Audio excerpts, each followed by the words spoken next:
I grew up in Lusaka, the capital of Zambia, where the streets were always busy with people selling things, buses hooting, and music playing from shops. From a very young age, I told myself that I did not want an ordinary life. I wanted something bigger, big houses with swimming pools, cars that shone like glass, and clothes that made everyone turn to look at me. But the truth is, I never wanted to work for it. I felt like working in offices, studying for exams, or learning a trade was boring and slow. Whenever my mother advised me to think about school or to pick a skill like tailoring or baking, I would shake my head. To me, success was simple. Marry a rich man, live in comfort, and let him take care of me.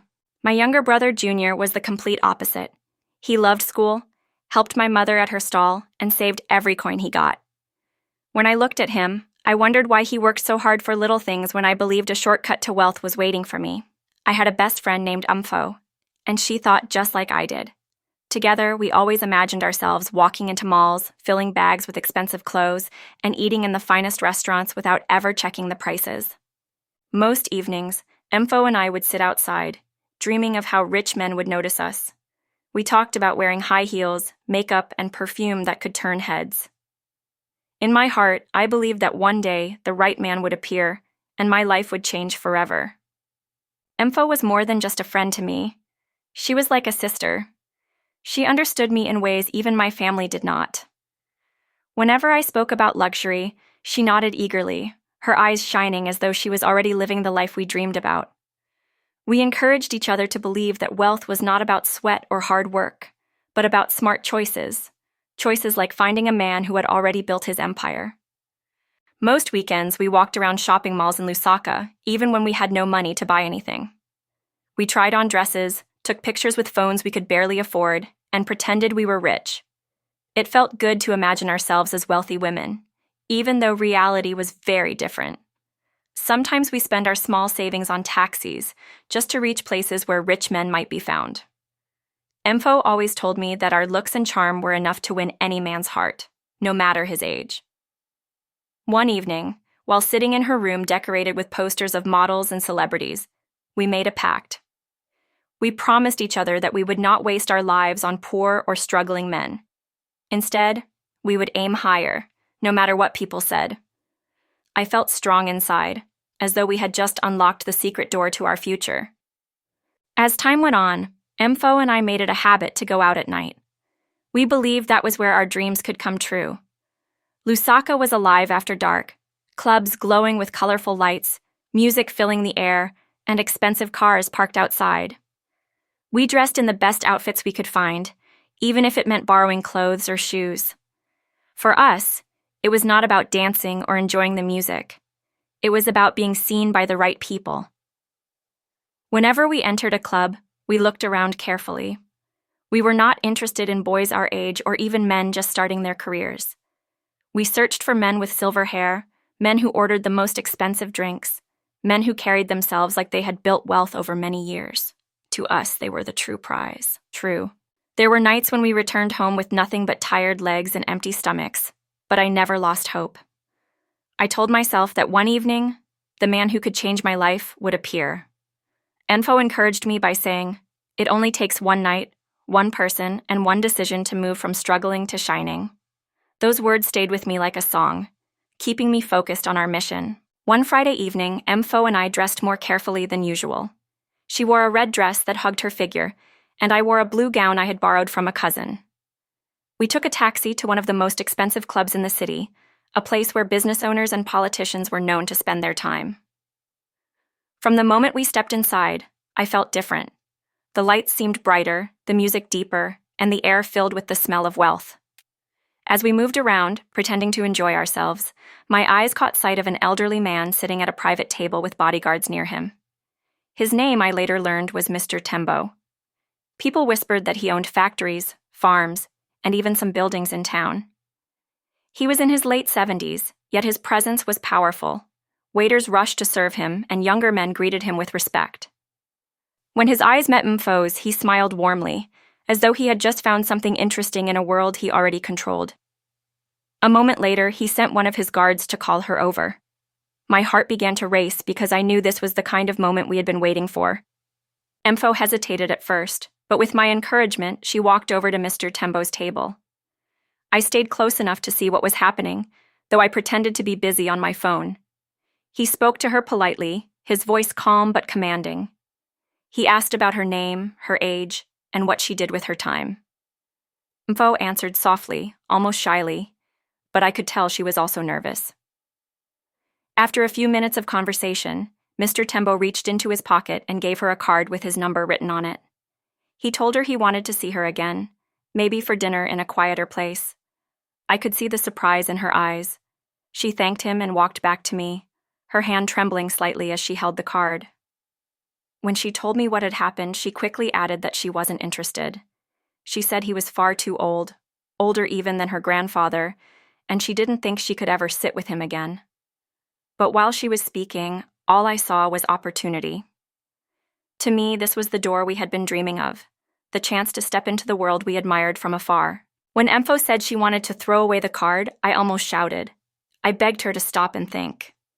I told her that rich men were rare to find, and we might never get another chance like this.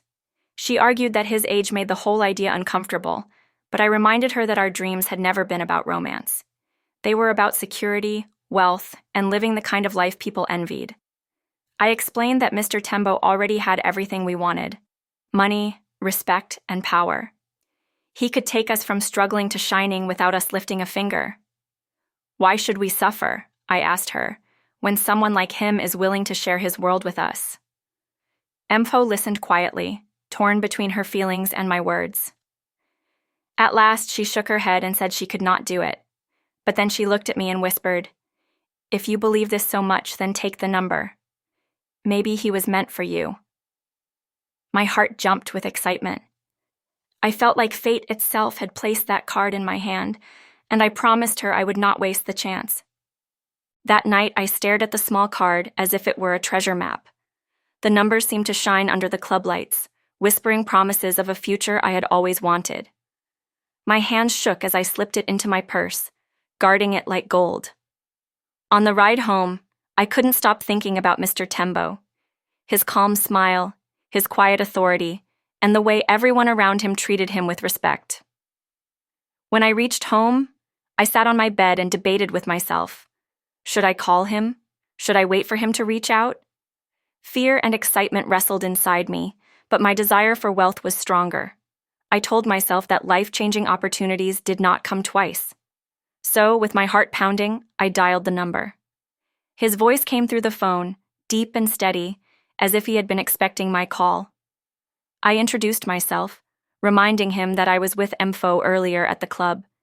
He chuckled softly and said he remembered me very well. He asked how I was doing and then invited me to lunch the following day at one of the finest hotels in the city. For a moment, I couldn't speak. It felt like my dreams were finally opening their doors. The next afternoon, I dressed carefully, choosing the neatest outfit I owned. My hands trembled as I applied makeup, knowing this meeting could change everything. When I arrived at the hotel, I was overwhelmed by the marble floors, golden lights, and the smell of expensive food. I had never been in such a place before, and it made me feel small, yet excited. Mr. Tembo was already seated at a private table near the window, wearing a clean white suit that made him look younger than his years. He stood up as I approached, greeting me politely and pulling out a chair for me. The respect in his actions surprised me. I had expected him to act proud or arrogant, but instead, he spoke gently and asked me about my life, my dreams, and my family. I told him little pieces of my story, leaving out the struggles but hinting at my desire for a better future. He listened carefully, nodding at every word. As the waiters served us dishes I had never tasted before, he said something that made my heart race. "You remind me of someone who deserves more than what life has given so far." At that moment, I felt certain that my journey into wealth had truly begun. After that lunch, Mr. Tembo began calling me often. His voice carried patience and wisdom, and though his age was clear, there was a strength in how he spoke that made me feel safe. He told me stories of how he built his businesses, how he started with nothing but a small shop, and how he worked day and night until he became one of the most respected men in the city. Each story pulled me deeper into admiration, not for his struggle, but for the results of it: his cars, his houses, and the life of freedom he lived. One evening, he told me plainly that he wanted me to be close to him. He said he was not searching for youthful games, but for companionship, someone who could bring joy into his quiet days. In return, he promised to take care of me, to ensure I never lacked anything. I listened silently, my heart beating fast. This was what I had been waiting for, the chance to step into wealth without having to fight for it. When I hung up the phone that night, I lay awake imagining myself living in his mansion, wearing clothes from abroad, and traveling in cars with tinted windows. It felt like my future was finally stretching out before me, bright and promising. Not long after his promise, Mr. Tembo invited me to visit his home. The moment I walked through the gates, I felt as though I had entered another world. The compound was enormous, with tall palm trees, clean driveways, and guards dressed in uniforms. His house looked like something from a magazine, shining floors, wide staircases, and walls decorated with paintings I could not even understand. He introduced me to some of his staff, who treated him with deep respect. Every word he spoke was followed quickly by action. If he asked for tea, it was served in seconds. If he mentioned the car, a driver appeared. Watching him gave me the clear picture of power I had always imagined. For the first time, I felt like I was standing at the doorway of the life I had dreamed of since I was a child.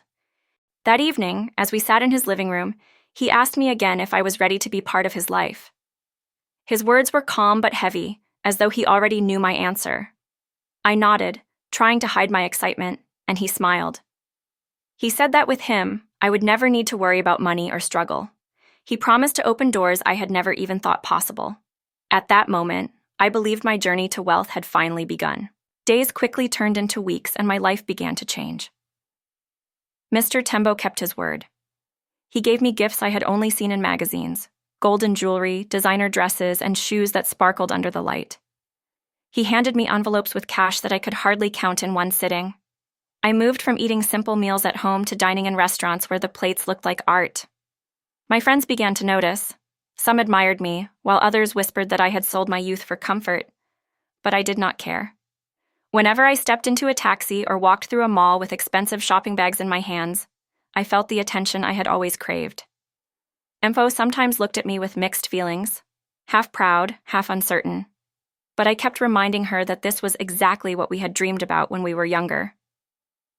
At night, when I lay on soft hotel beds or rode in his luxury cars, I told myself that I had finally found the key to escape poverty. It felt as if the world had opened its arms to me, and I was ready to take everything it offered. Just when I thought everything was perfect, life reminded me that nothing comes without a cost. One evening, while Mr. Tembo and I were returning from a dinner at a luxury lodge, he began to cough heavily in the car.